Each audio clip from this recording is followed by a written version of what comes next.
Today, I would want us to learn and recognize little signs that bring a great nation down. I mean, little signs that we often neglect that makes a great nation begin to fall and lose its strength. If this is your first time of joining us, here is a moment with Sister Prisca. We share true reflection in its original form. You are free to share your ideas, your comments, or bring your own suggestions as you are being inspired.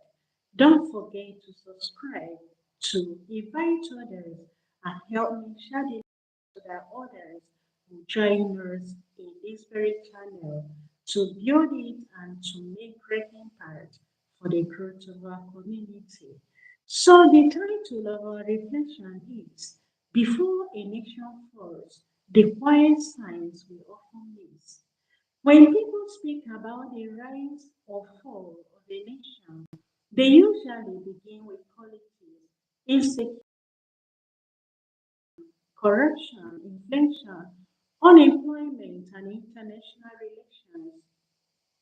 These conversations are important because they affect real lives, the lives of the citizens, the lives of those our leaders are called to govern, people who matter so much in our own daily life, and because we have given our own trust, we've given our own vote, allowing them to govern us.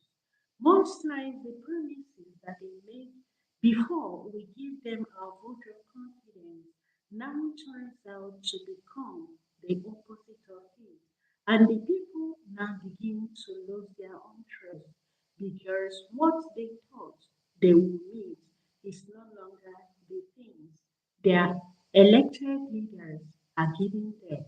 So these are part of the things that make citizens get angry with their leaders because the trust and the confidence they give to them has already been soiled. And what do we do? It is not just a question that we keep on lamenting because each time we keep lamenting without providing possible solutions, our problems continue to increase. So, in as much as we tell things that are not going well, we need to be also solution providers, not in the part of pointing out things that are no longer working.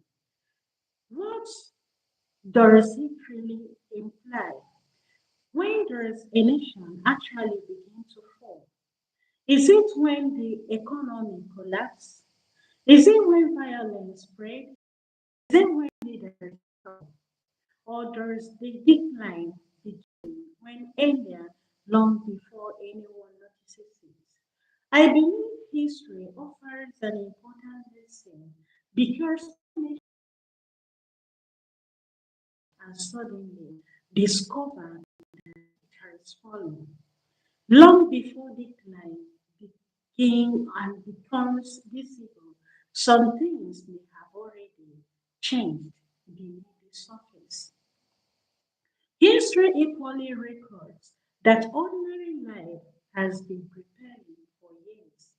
And because we are given a number of years in order to prepare and to choose those that will govern us, those that will lead and be at the helm of leadership, we are supposed to have made a clear reasoning about what we want, who we want, not because of the person's influence, not because we know his or her background, not because of religion or his own tradition.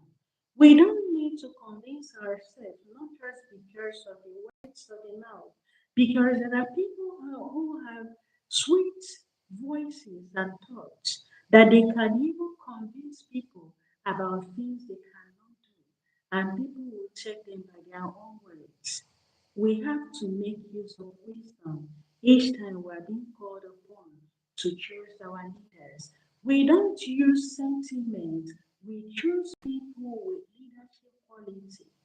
Even though you might not like the person, but so long as he or she possesses the quality of a good leader and good governance, that is exactly what the people want. Think about a moment about a magnificent tree. Nobody is surprised when a dead tree finally crashes to the ground. By the time it falls, decay has often been walking inside for a very long time. We have that presumption that it is always the dry tree that can easily fall. But we often notice that most times it is those ones we still find fresh with leaves that always fall. Most times, our assumptions about what happens to us are not always right because we leave our problem and face things that do not matter. And one of the greatest things that we do is by destroying the capacity of our own community, of our own nation, with that of other countries that have already developed. A developing country cannot merge itself with an already advanced country. It can only see its development and see ways it can improve in order to move from that present state and become a better and more civilized. We are looking at other people's soul story. We don't have to read them with the lens of our own story because we have to check where we are, where we are, other people's own development further down. We have to check if we possess the qualities and the things that we need in order to make ourselves. A nation rarely loses its strength in one not in one dramatic moment. More often, it loses its countless times in small habits that we allow it to be.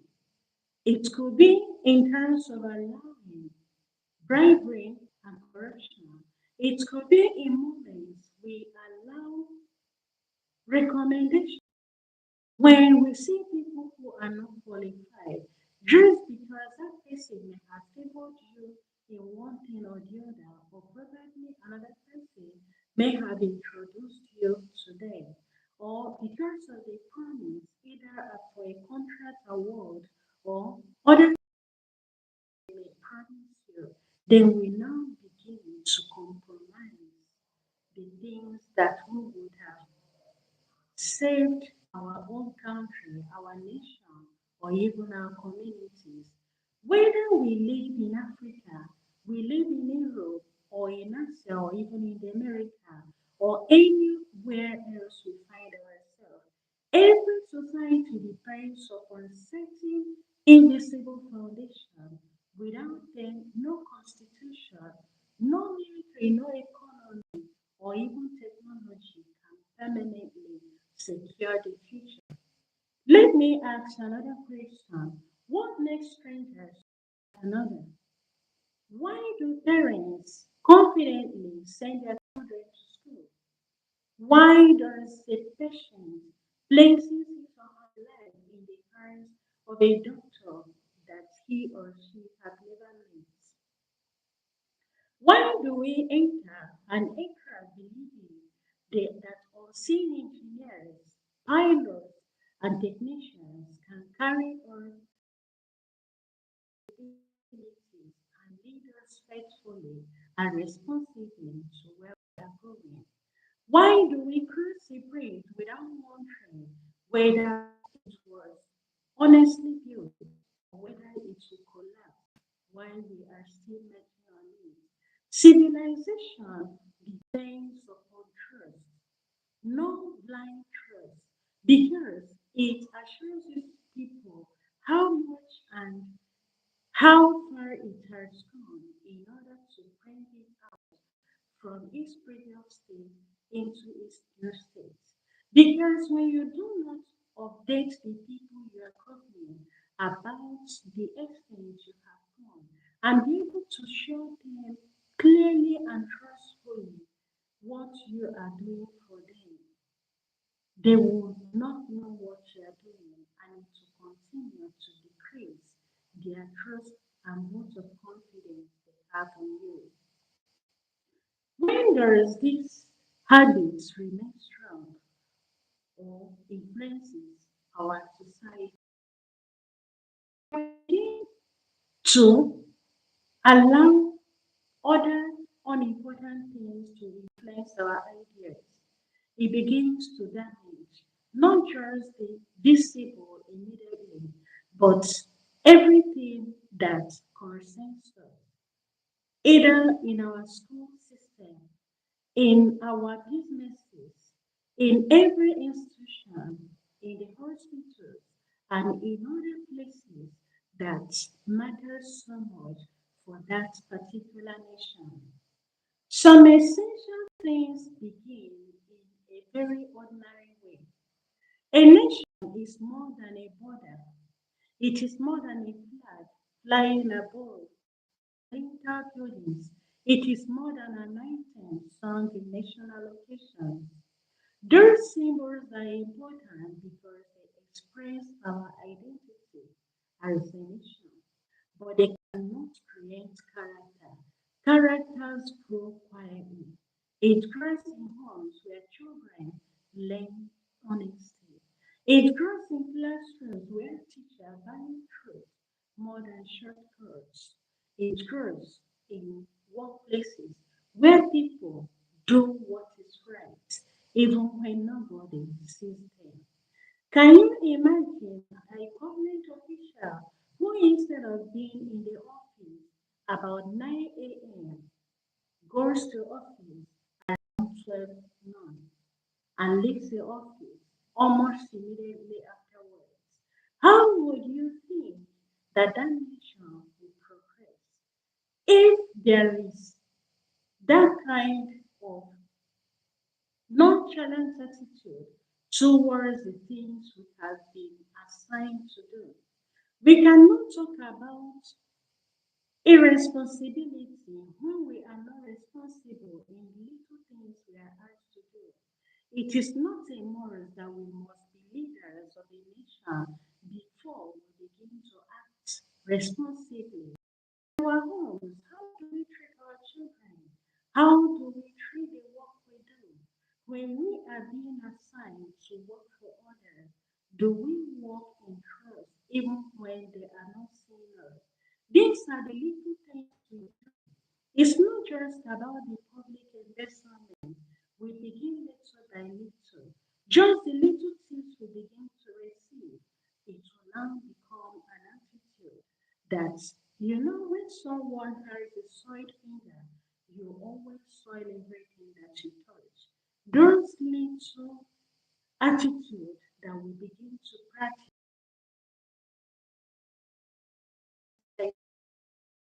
it's quite difficult for us to keep pointing fingers just on the leaders because all those things started little by little in things we see and we ignore, in things we see and we just keep silent. Most times it is our silence that causes us much because when we see things that are not going well, instead of us to speak out, we think that it is not our business. And whose business would it be when you overlook things that you should have corrected? It could have just been a word that would have stopped that evil. But we allow silence to steal our voices. We allow our no, our I don't care attitude to deprive us of showing that courage and that exemplary attitude. If others continue to ignore the things that we're supposed to take care of, whose duty would it be? Just like you and I traveling on the road, we finish eating and we throw the dirt on the road while we still keep moving. Whose duty would it be to keep sweeping the road? If every one of us would start in our own little ways to keep our environments clean, our nation will be clean because good things start from the inside. And it is just from the inside we'll be able to know how the better words will be. Just like someone whom you keep at your reception. Because that person, if he is arrogant in his own character, it is a symbol of how the inside will be of the person you leave at your gate or at your reception defines how your organization is. It is not a question of putting people whom you know to remain there. It is a question of putting qualified people. Even if those whom you know do not have the qualities, give them the quality and duty they are supposed to perform. There are many things that happen in our society that not even the newspapers or even the radio announces. All those things pass through the carpet, and there are things that are silently killing our nation. They are silently silencing our voices as a community, as a nation, and even people at large. No television station interrupts its program because thousands of parents taught integrity today. No headline announces that countless workers refuse dishonesty. Yet, these unnoticed choices keep a nation alive. The danger begins when society no longer celebrates self-respect, when honesty becomes foolishness, integrity is treated as weakness, when influence matters more than fairness. We have to know that we do not choose to reward people who keep doing evil and leave those who are doing the right things. When people stop asking, is this right? Or begin to ask only, can I get away with it? People, instead of doing the right thing, only engage themselves in how to manipulate. And when in an establishment you leave your duty and you believe it's not your own father's fault, but in that establishment you expect to take your monthly salary, and that your salary is what keeps you and your family going. If you do not take care of where you are working and make sure that everything is there, why should you point your fingers on those that are leading? Because it started in a small way, doing all those things, neglecting the real duty they are supposed to do.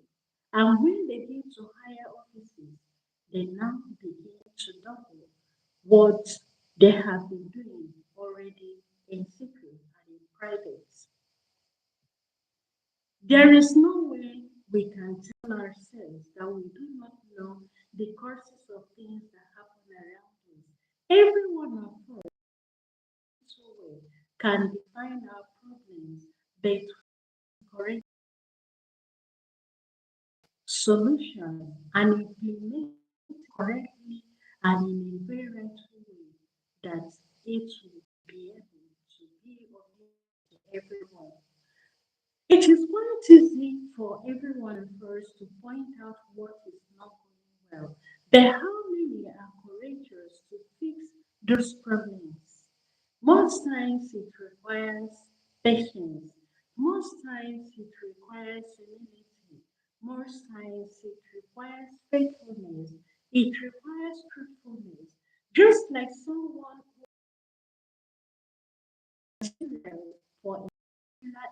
investment or establishment, and it may have cost you only $2. Of you going back to the office to tell that you bought it at $2 with a receipt given to you, you will now tell those whom you write $15 and they will give you a receipt of $15 instead that amount you already spent and you now embezzle the remaining part of the money. If you come out to talk about corruption, you are only deceiving yourself. If we cannot be trusted in the little things given to us, who will be able to entrust our own rightful things to us?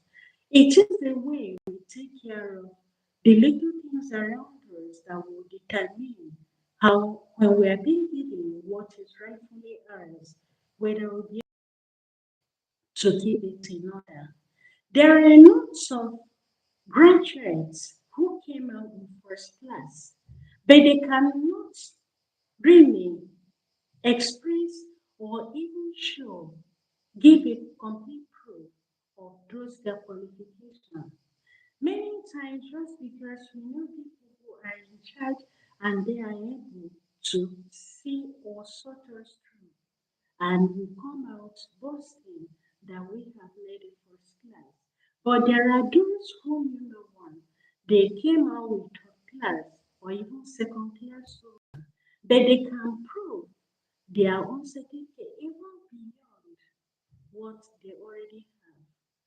Your score in your final exam does not determine the level of your intelligence because tests that may take you just a few hours does not determine the longer range of your quality in providing enough work because most times the test of knowledge is not just about the question and answer in school.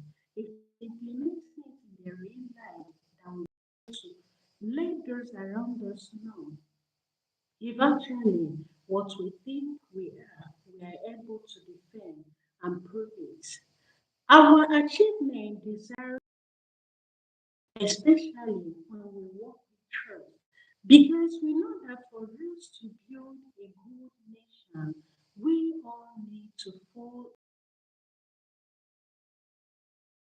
in prayer to be at work.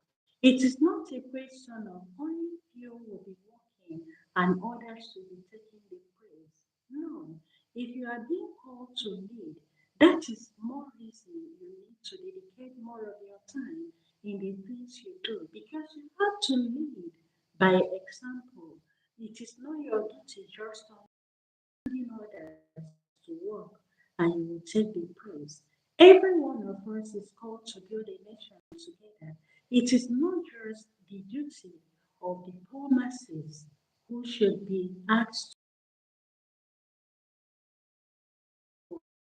Everybody have to do it because every human person is born equal.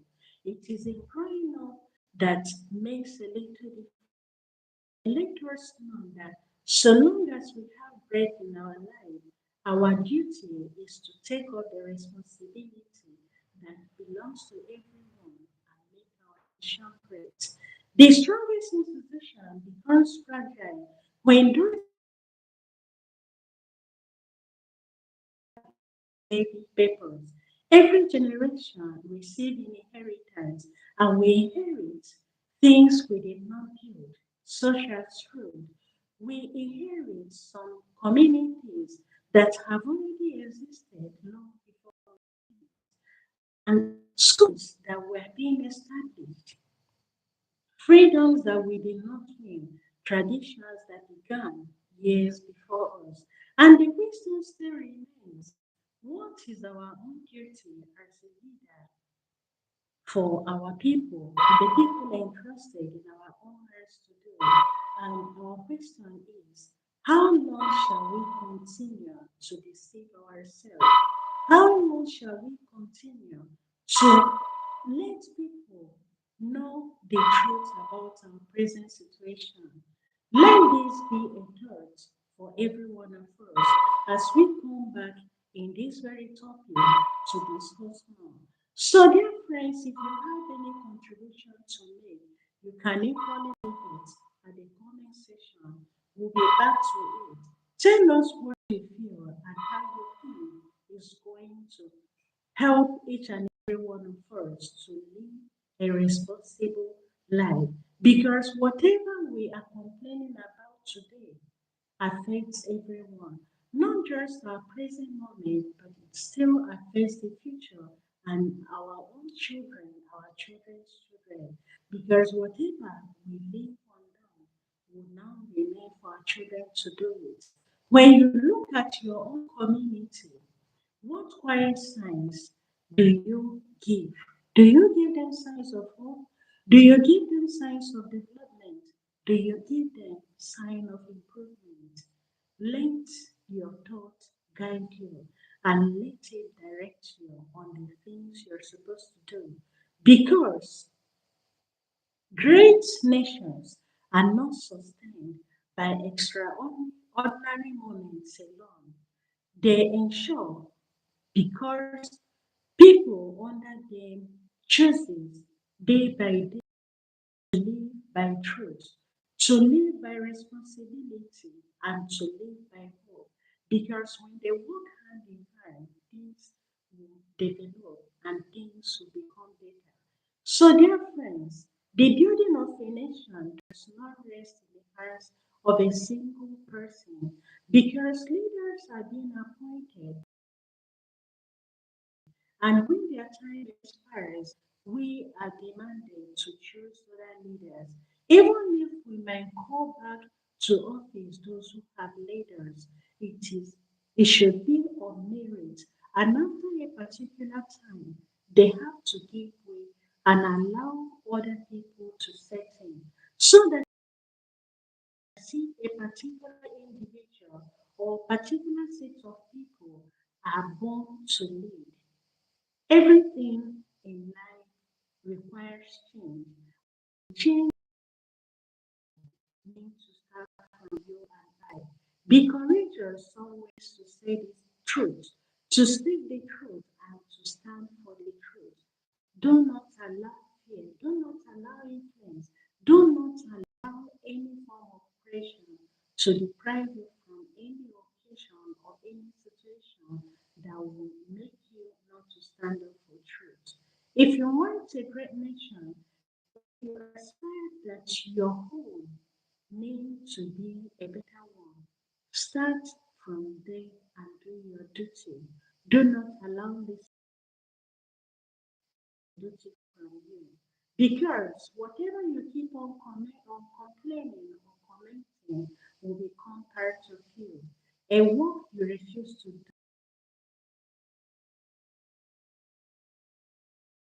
will be added to it.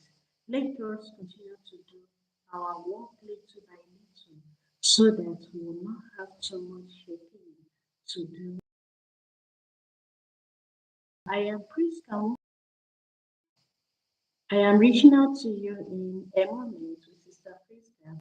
Please don't forget to subscribe and share this link with others so that they too will join us in our next transmission. Let them subscribe so that you'll be able to get notification when we are coming live again. Don't forget to watch other videos you find in this.